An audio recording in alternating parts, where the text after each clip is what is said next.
Joining me now is Chad Williams. He is the founder and chair of Red Cloud Mining Capital. Good to see you as always, Chad. Likewise, Mark. Thanks for coming by. You're on a panel in just a while, just a few minutes here in New York. How do small mining and exploration companies attract institutional and retail investors? We've talked before about, and we talked with a lot of our clients about how it's been a struggle to raise money for junior miners the last several years. What's your current view of the situation? Are there any green shoots? Anything good happening? You know, I've been doing this for a long time, and it's always difficult to raise money, to be very honest. But you know, mining is a very cyclical business. Cycles go up and down, and at times it's easier than other times. Now is a tough time. Now we're at the low, and the irony, of course, is that some of these commodities are making all-time highs, if not annual highs or whatever. So the commodities are in a bull market, but the equities are not. And that's very frustrating. And what that means is that investors, whether they're retail, high net worth, institutional, they're just not seeing the performance. There's no fear of missing out. And so when we go see investors, they're like, why should I invest in this little company when I invested in another one just like it a year ago and I'm not making money? It's really tough to convince investors to invest in mining. However, I will say that for good projects, it doesn't matter what the cycle, what stage of the cycle or how strong the cycle is, there's always money for good projects. And you know, that's the advice I give to mining companies. You know, make sure you focus on the very best project. You know, surface that value as best you can. Market the company appropriately, which of course we do at Red Cloud, and then you've got a good chance of raising money. Can you flesh it out a little bit more in terms of why institutions and or high net worth investors are not willing to invest and why they are willing to invest in certain companies and projects? Yeah, at the end of the day, it's all about a return, a risk-adjusted return, and a particular commodity will come and go. A year ago, uranium was hot, then it kind of went soft. Now gold is hot. So there's a sort of a musical chairs, if you will, on the commodity side. But again, the point I'm trying to make is that quality companies with quality assets and quality management, I know it's hard to do, to have all three, but companies that have all three are able to raise money regardless of the cycle or, you know, really even because there's a seasonality to it as well. But good stories can raise money anytime.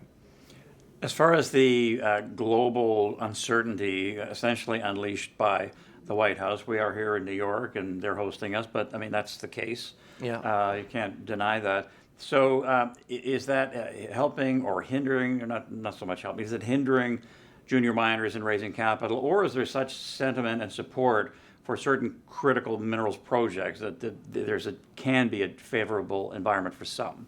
It's a great question, and there are many different signals, right? The tariff news gave everyone in the world a pause, made everybody pause. All the investors paused and deferred capital projects, and basically capital doesn't like uncertainty. And so when there is uncertainty, then everybody goes to the sidelines and waits. They wait for things to develop, which certainly did not help mining finance.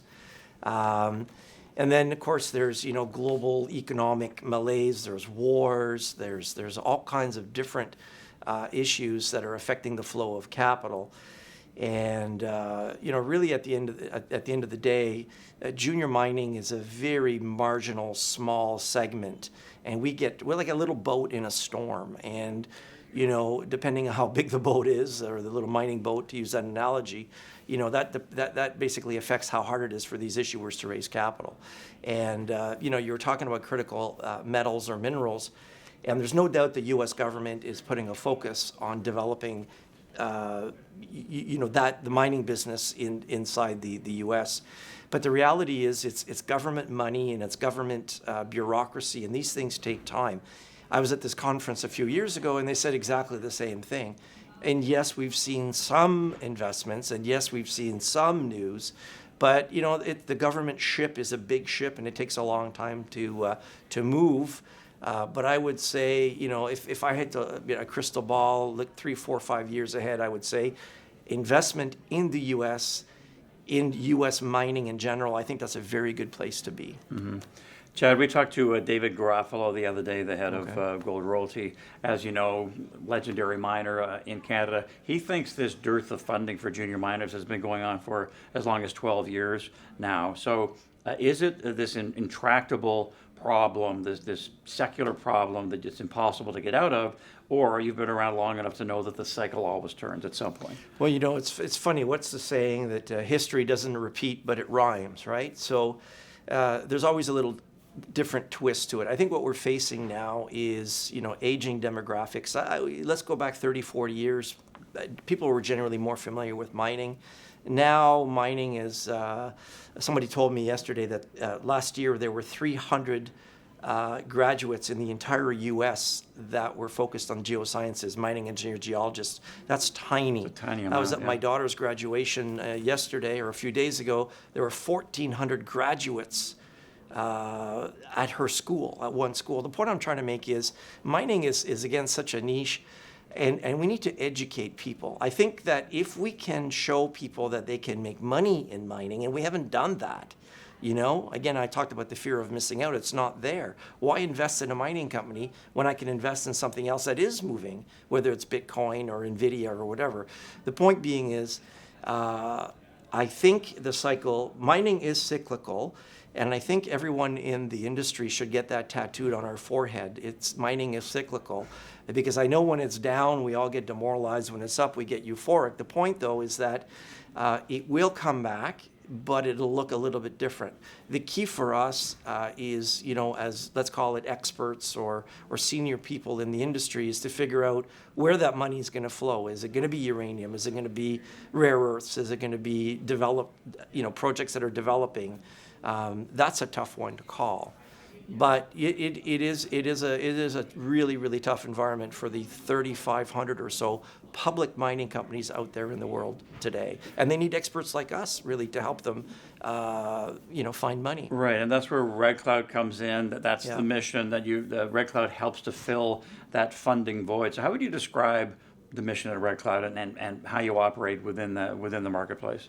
Sure. Red Cloud has a niche in a niche market. We help smaller companies.